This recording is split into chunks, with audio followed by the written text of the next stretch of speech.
ನಿನ್ನೆ ಡಿ.ಕೆ. ಶಿವಕುಮಾರ್ ಅವರ ನಿವಾಸದಲ್ಲಿ ಮುಖ್ಯಮಂತ್ರಿ ಸಿದ್ದರಾಮಯ್ಯನವರು ಬ್ರೇಕ್ಫಾಸ್ಟ್ ಮೀಟಿಂಗ್ ಮಾಡಿದರು. ಅದಾದ ನಂತರ ವಿಧಾನಸೌಧದಲ್ಲಿ ಒಂದು ಮಾತನ್ನ ಹೇಳಿದ್ದು ರಾಜ್ಯ ರಾಜಕಾರಣದಲ್ಲಿ ಸಂಚಲನಕ್ಕೆ ಕಾರಣ ಆಗಿದೆ. ಏನದು? ರಾಜಕೀಯ ಶಾಶ್ವತ ಅಲ್ಲ, ಅಧಿಕಾರ ನಮ್ಮಪ್ಪನ ಆಸ್ತಿಯಲ್ಲ. ಈ ಒಂದು ಹೇಳಿಕೆಯನ್ನ ಮುಖ್ಯಮಂತ್ರಿ ಸಿದ್ದರಾಮಯ್ಯನವರು ಕೊಟ್ಟರಲ್ವಾ. ಬೇಳೂರು ಗೋಪಾಲಕೃಷ್ಣ ಬರ್ತಾ ಇದ್ರು.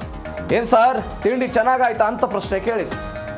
ಅದಕ್ಕೆ ರಾಜಕೀಯ ಶಾಶ್ವತ ಅಲ್ಲ ಬೇಳೂರು, ಅಧಿಕಾರ ನಮ್ಮ ಅಪ್ಪನ ಆಸ್ತಿ ಅಲ್ಲ ಅಂತ ಸಿದ್ದರಾಮಯ್ಯನವರು ಹೇಳಿಕೆ ಕೊಟ್ಬಿಟ್ಟಿದ್ದಾರೆ. ನಿನ್ನೆ ಸಿದ್ದರಾಮಯ್ಯನವರು ಕೊಟ್ಟಂತಹ ಈ ಹೇಳಿಕೆಯ ವಿಡಿಯೋ ಸಿಕ್ಕಾಪಟ್ಟೆ ವೈರಲ್ ಆಗ್ತಾ ಇದೆ ಮತ್ತು ಚರ್ಚೆಗೂ ಕೂಡ ಕಾರಣ ಆಗ್ತಾ ಇದೆ. ಒಗ್ಗಟ್ಟಿನ ಸಂದೇಶದ ಹಿಂದೆ ಕುರ್ಚಿ ಬದಲಾವಣೆಯ ಚರ್ಚೆ ಇದೆಯಾ ಅನ್ನುವಂಥ ಪ್ರಶ್ನೆ ಕೂಡ ಇದೆ.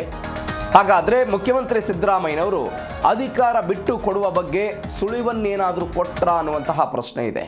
ಮುಂದಿನ ನಡೆ ಏನಾಗುತ್ತೆ? ನೀವು ಮೊನ್ನೆ ಸಿದ್ದರಾಮಯ್ಯನವರ ನಿವಾಸದಲ್ಲಿ ಡಿ.ಕೆ. ಶಿವಕುಮಾರ್ ಬ್ರೇಕ್ಫಾಸ್ಟ್ ಮಾಡಿದಾರಲ್ಲ, ಅವತ್ತು ಉಭಯ ನಾಯಕರ ಸುದ್ದಿಗೋಷ್ಠಿ ಇತ್ತು. ಒಂದು ಮಾತನ್ನ ಸಿದ್ದರಾಮಯ್ಯನವರು ಪದೇ ಪದೇ ಹೇಳ್ತಾ ಇದ್ರು. ಆ ಮಾತು, ಈಗ ಬೆಳಗಾವಿಯ ಅಧಿವೇಶನ ಶುರುವಾಗ್ತಾ ಇದೆ, ಅಧಿವೇಶನದಲ್ಲಿ ವಿಪಕ್ಷಗಳನ್ನು ಕಟ್ಟಿ ಹಾಕಬೇಕು, ಈ ಕಾರಣಕ್ಕಾಗಿ ಹೈಕಮಾಂಡ್ನಿಂದ ಆದೇಶ ಬಂದಿದೆ, ಹೀಗಾಗಿ ನಾವು ಬ್ರೇಕ್ಫಾಸ್ಟ್ ಮಾಡಿದ್ದೀವಿ ಅಂತ.